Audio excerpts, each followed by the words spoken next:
بسم اللہ الرحمن الرحیم۔ 613 کا زمانہ ہے، بہت پرانی بات 613 کی۔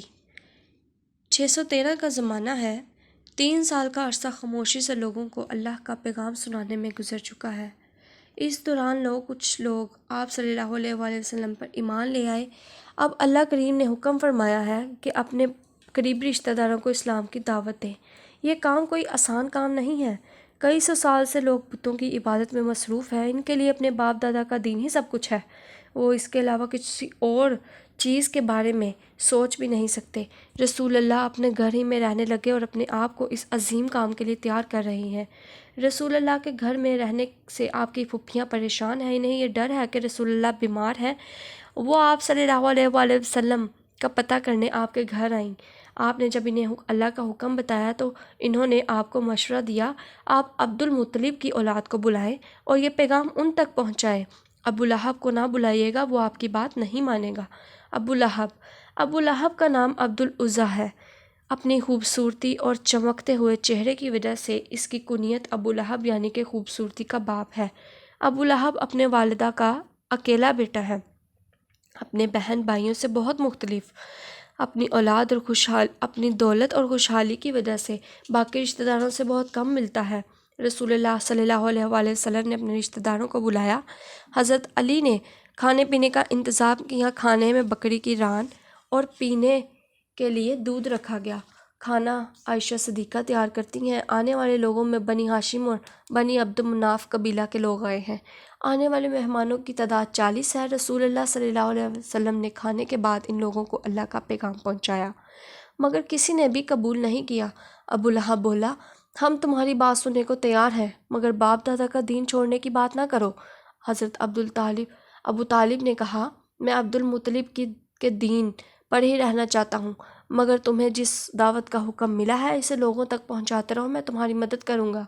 ابو لہب اس پر غصہ سے جناب ابو طالب سے بولا، یہ غلط ہے۔ اس سے پہلے کہ دوسرے لوگ محمد کو روکیں، تم اسے اپنے دین کی تبلیغ سے روکو۔ اگر اس وقت تم نے محمد کو لوگوں کے حوالے کیا تو تم ذلیل و خوار ہو جاؤ گے۔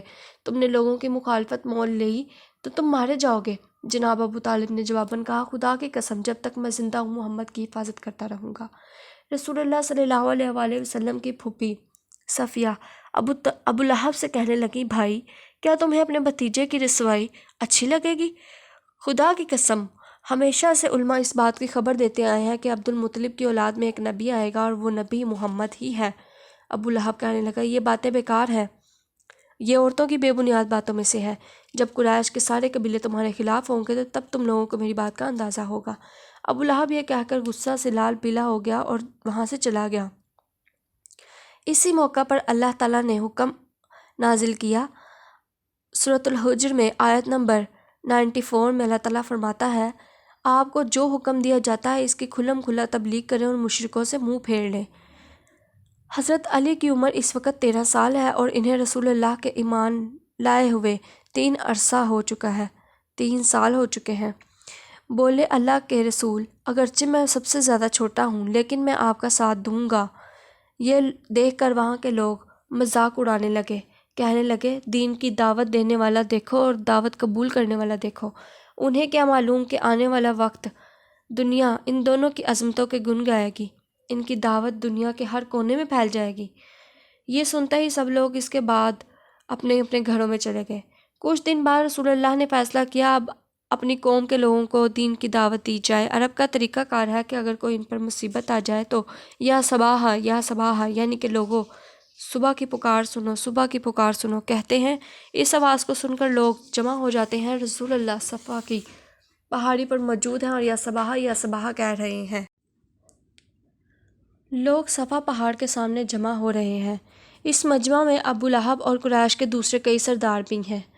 جب کافی لوگ جمع ہو چکے تو رسول اللہ اپنے ہاتھ کا اشارہ کرتے ہوئے کہتے ہیں کہ اگر میں تم سے یہ کہوں کہ اس پہاڑ کے پیچھے سے دشمن کی فوج تم پر حملہ کرنے کے لیے آ رہی ہے تو کیا تم میری اس بات کا یقین کر لو گے؟ لوگوں نے کہا، یقیناً ہم آپ کی بات مان لیں گے، آپ نے کبھی جھوٹ نہیں بولا۔ تو رسول اللہ نے فرمایا، میں تمہیں اللہ کا پیغام پہنچاتا ہوں کہ بت پرستی چھوڑ دو اور ایک خدا کی عبادت کرو جس نے مجھے رسول بنا کر تم میں بھیجا ہے۔ تم لوگ اپنے آپ کو آگ کے عذاب سے بچا لو۔ ابو لہب نے کہا ٹوٹ جائے تمہارا یہ ہاتھ، نعوذ باللہ، جس سے تم نے ہمیں اشارہ کر کے ڈرایا ہے، اللہ کی پناہ، نعوذ باللہ۔ رسول اللہ صلی اللہ علیہ وآلہ وسلم اس کے جواب میں خاموش رہے۔ اس کے بعد لوگ وہاں سے چلے گئے۔ اللہ کریم کو ابو لہب کا رسول اللہ کو یوں کہنا اور ہاتھ ٹوٹ جانے کی بات کرنا اس قدر برا لگا کہ اللہ کریم نے خود اس بات کا جواب دیا۔ جبرائیل امین حاضر ہیں اور اللہ کا پیغام لائے ہیں۔ اللہ تعالیٰ نے اس کی مذمت میں پوری سورۃ لہب نازل فرمائی۔ اس سورت میں فرمایا، ترجمہ، ابو لہب کے ہاتھ ٹوٹ جائیں گے اور وہ ہلاک ہو جائے گا، اس کی دولت اور کمائی سے کوئی فائدہ نہیں دے گی، جلد ہی شعلوں والی آگ میں داخل ہوگا اور اس کی بیوی بھی، اس کی گردن میں مضبوط رسی ہوگی۔ اللہ کریم نے انتہائی ناراضگی کا اظہار کرتے ہوئے فرمایا، تبت یدا ابی لہب، ابو لہب کے دونوں ہاتھ ٹوٹ جائیں گے۔ حج کا موقع ہو یا کوئی بازار لگتا ہو، جب دور دراز سے لوگ آ کر جمع ہوتے ہیں تو رسول اللہ آنے والوں کے پاس تشریف لے جاتے ہیں اور ان تک اللہ کا پیغام پہنچاتے ہیں۔ ابو لہب آپ کے پیچھے رہتا ہے اور رسول اللہ جو کہتے ہیں اسے جھوٹ قرار دیتا۔ کفر و شرک میں ابو لہب وہ واحد شخص ہے جس کی مذمت اللہ کریم نے اس کا نام لے کر قرآن مجید میں کی ہے۔ سورۃ لہب کے نازل ہونے کے بعد ایک دن ابو لہب نے غصے کی حالت میں اپنے دونوں بیٹوں عتبہ اور عتیبہ کو بلایا۔ ان میں سے کہا کہ میرا تم سے تعلق اس وقت تک حرام ہے جب تک تم محمد کی بیٹیوں کو طلاق نہیں دیتے۔ یاد رہے کہ ابو لہب رسول اللہ صلی اللہ علیہ وآلہ وسلم کا چاچا ہے اور اعلان نبوت سے پہلے آپ سے بہت پیار کرتا تھا۔ ابو لہب اس کی بیوی نے یہ دیکھتے ہوئے کہ رسول اللہ کی بیٹیاں پیاری ہیں، طریقہ سلیقہ بھی ہے، اپنے بیٹوں کے لیے رشتہ مانگا۔ ابو لہب کی خواہش پر ہی رسول اللہ نے حضرت کلثوم کا نکاح اس کے بیٹے عتبہ کے ساتھ اور حضرت رقیہ کا نکاح عتیبہ کے ساتھ کر دیا، مگر رخصتی نہیں ہوئی۔ اعلان نبوت کے بعد ابو لہب کی مخالفت شدید دشمنی کی صورت اختیار کر گئی۔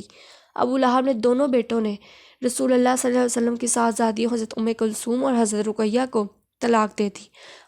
رسول اللہ کو ابو لہب کی اس حرکت پر دکھ پہنچا، لیکن آپ نے صبر کیا۔ معاملہ طلاق پر ہی ختم نہیں ہوا۔ عتیبہ نے اخلاق کی تمام حدیں پار کرتے ہوئے رسول اللہ صلی اللہ علیہ وسلم کی شان میں انتہائی نامناسب اور گستاخانہ کلمات کہے۔ نعوذ باللہ، رسول اللہ کو عتیبہ کی اس حرکت پر بہت تکلیف ہوئی۔ آپ نے اللہ کریم سے عرض کی، یا اللہ، عتیبہ پر اپنے کتوں میں سے ایک کتے کو مسلط کر دے۔ عتیبہ اپنے والد ابو لہب کے ساتھ تجارت کی غرض سے شام جا رہا ہے۔ راستے میں ایک جگہ پڑاؤ کیا، کیمپ لگایا۔ ابو لہب نے اہل قافلہ سے کہا کہ میرے بیٹے کی حفاظت کرنا، مجھے ڈر ہے کہ کہیں محمد کا کہا پورا نہ ہو جائے۔ عتیبہ کے چاروں طرف قافلہ والوں کا سامان رکھ کر حفاظتی دیوار، پروٹیکٹیو وال بنا کر عتیبہ کو سلا دیا ہے۔ رات کو ایک شیر آیا جس نے عتیبہ کا ٹکا بوٹی کر دی، اس کو ٹکڑے ٹکڑے کر دیا۔ حیرت انگیز طور پر شیر نے نہ تو عتیبہ کا خون پیا اور نہ ہی گوشت کھانا پسند کیا۔ اس طرح عتیبہ اپنے انجام کو پہنچا۔ یہاں ایک بات قابل غور ہے کہ اللہ کا اصول ہے کہ جب بھی کسی نے نبی کریم صلی اللہ علیہ وآلہ وسلم کی شان میں برے کلمات کہے، اللہ تعالیٰ نے اسے خود جواب دیا ہے اور اپنے نبی کا دفاع فرمایا ہے۔ سبحان اللہ۔